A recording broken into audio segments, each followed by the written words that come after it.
This is part one of the group presentation focusing on cerebral palsy in motor development. What is cerebral palsy? Cerebral palsy is a neurological disorder caused by brain abnormalities that affect movement and function.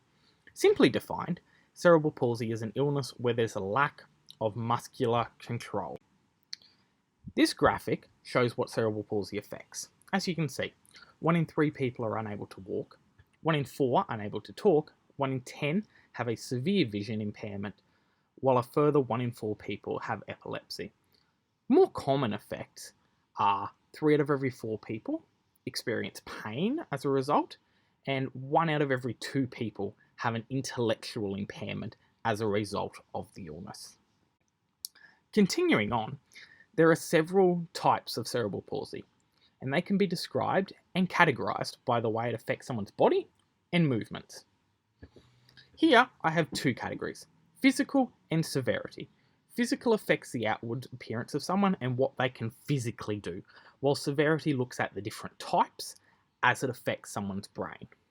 Under physical, I have quadriplegia, which affects all 4 limbs, both arms and both legs.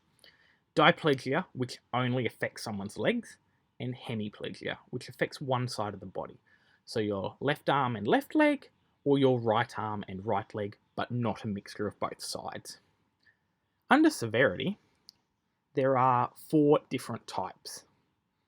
Number 1, the most common, is spastic cerebral palsy, in which 70 to 80% of individuals suffer.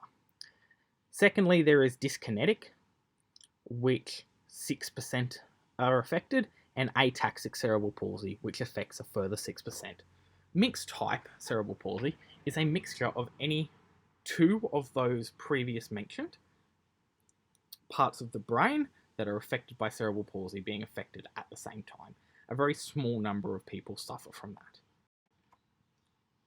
Focusing in on spastic cerebral palsy, it is the most common type with around 70 to 80% of people diagnosed. It's caused by damage to the motor cortex part of the brain, which, as you can see on the diagram provided, is more towards the front of the brain.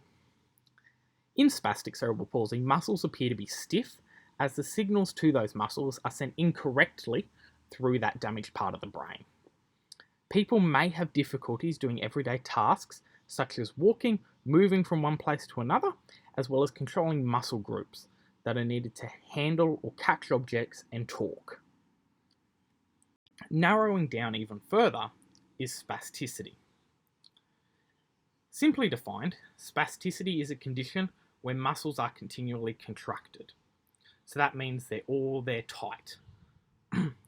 This means that it's often associated with functional limitations and is a source of limit in children with cerebral palsy, meaning they can't fulfill the same tasks that someone without cerebral palsy might be able to do, whether that's catching a ball or running a sprint. Most children with cerebral palsy suffer spasticity, and symptoms can range from just a mild soreness to painful muscle spasms, which are uncontrollable. There can also be an increased resistance in spasticity, which can be due to hyperactive reflexes or non-reflex changes in muscles and connective tissues. Closely mirroring and interlocking with spasticity is isometric tonic neck reflex, or ATNR. It's an early years motor development reflex, commonly seen in children and babies, and it generally disappears in children around 4 to 6 months of age. However, if you suffer from cerebral palsy, ATNR will always be present and will never leave. It will just change the way it affects you. So, if a person with cerebral palsy was to look to their right-hand side, that arm would show extension and would become stiff, so those muscles would contract. It would not always extend out, but those muscles would definitely contract. While their left arm would show flexion and it would be floppy, essentially, because your brain is focusing on the contraction of muscles, not your other arm. Here on my diagram, it's just showing how it affects a child. So he's looking to his left arm is out, it's showing extension there, and that's preventing him from rolling, something people with cerebral palsy are never able to do. The ATNR can be tested for. So there is a position and a protocol to test, which is a 4-point kneel, hands, knees, hands under your shoulders directly, not locked but extended, and your knees under your hips. So you test the right and left side independently, which means in 2 different goes. You begin in a neutral position with your head, and you ask a child to visually track an object which is moved in a semicircle to the right and left side of the body until the head approaches an angle of 90 degrees. So you start in front of them and you move it outwards. In someone with cerebral palsy, a score of 0 would generally be common, because when they look to one side, we're going to use the right as an example. When they look to the right, their elbow will lock out, while their left one will show the flexion and collapse underneath it. So that's how ATNR will always be present.